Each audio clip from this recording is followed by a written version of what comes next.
It's also significant that he was, like Remus and Romulus, apparently raised by an animal. And the animal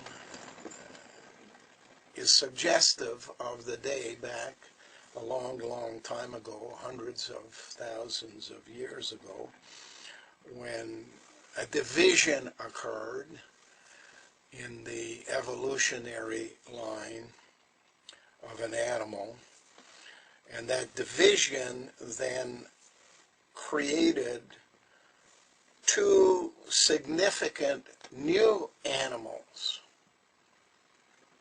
one of which we know today as human beings, and the other one not known to most people but understood by scientists, the Neanderthaler. The Neanderthal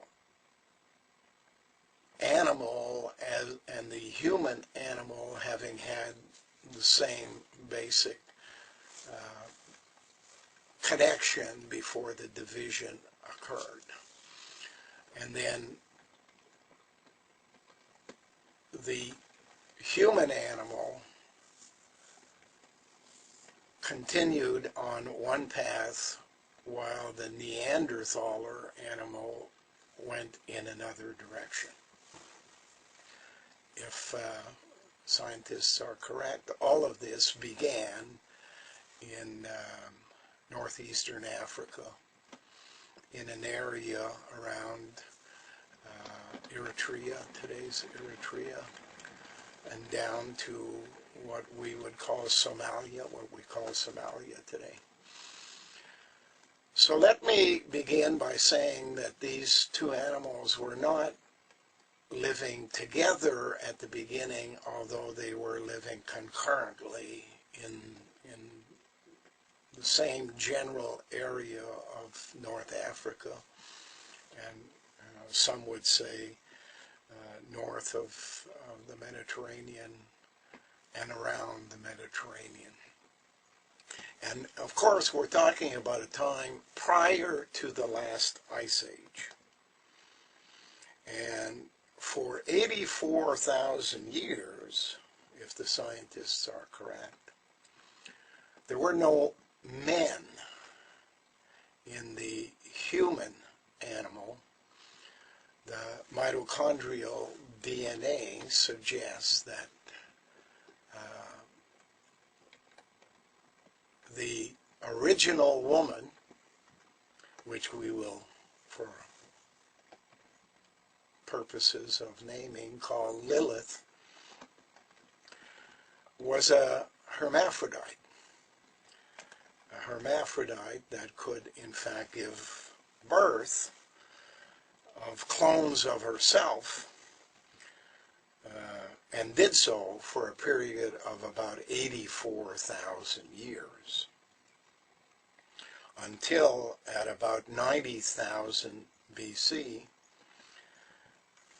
a development came about when the woman called Lilith had, in fact, reached a point where she had too many duties in a day and needed to subdivide herself into two people so that she could continue in her duties while a second version called men would be born.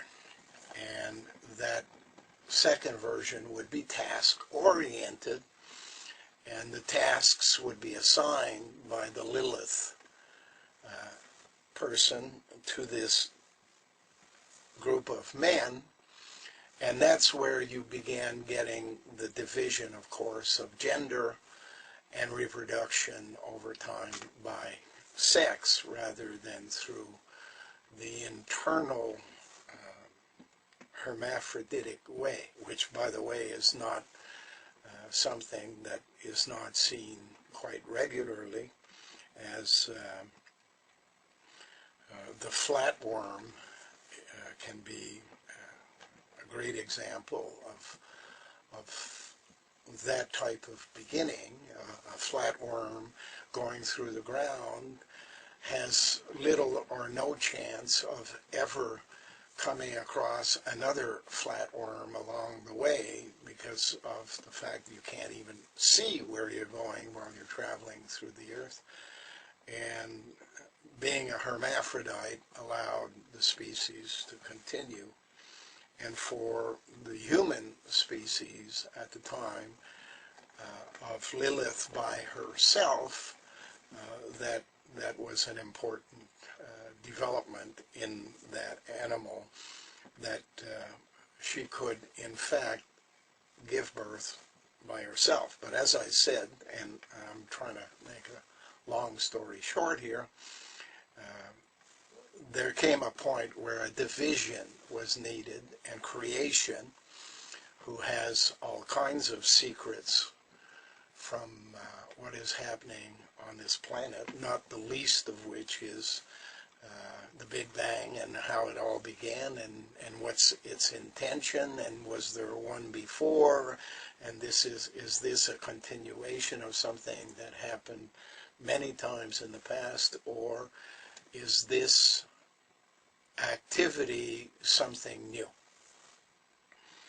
My personal interpretation of what has happened is that creation knows everything. However, creation has never experienced anything. And the creation of life on planet Earth is basically an experiment by creation to figure out exactly what advantages there would be to creation, not only to know, but to have experienced. And every grain of sand, every blade of grass, every cloud in the sky, every tree, every bird, every animal, every person is a collector of information. And that information is gathered up and stored in a way that can be retrieved by the universe, by creation. And note, I do not mean God. We'll get to God later. Creation is not a person, but a process through which we got to where we are today. God is a hijacker of that process, in my opinion, but we'll have to get into the details of that later on. So, creation devised DNA as one of the methods of receiving and storing information and passing it on from one part of life to another part of life. And therefore, the saying, you are what you eat, does have some significance in the transfer of DNA from past life to new life.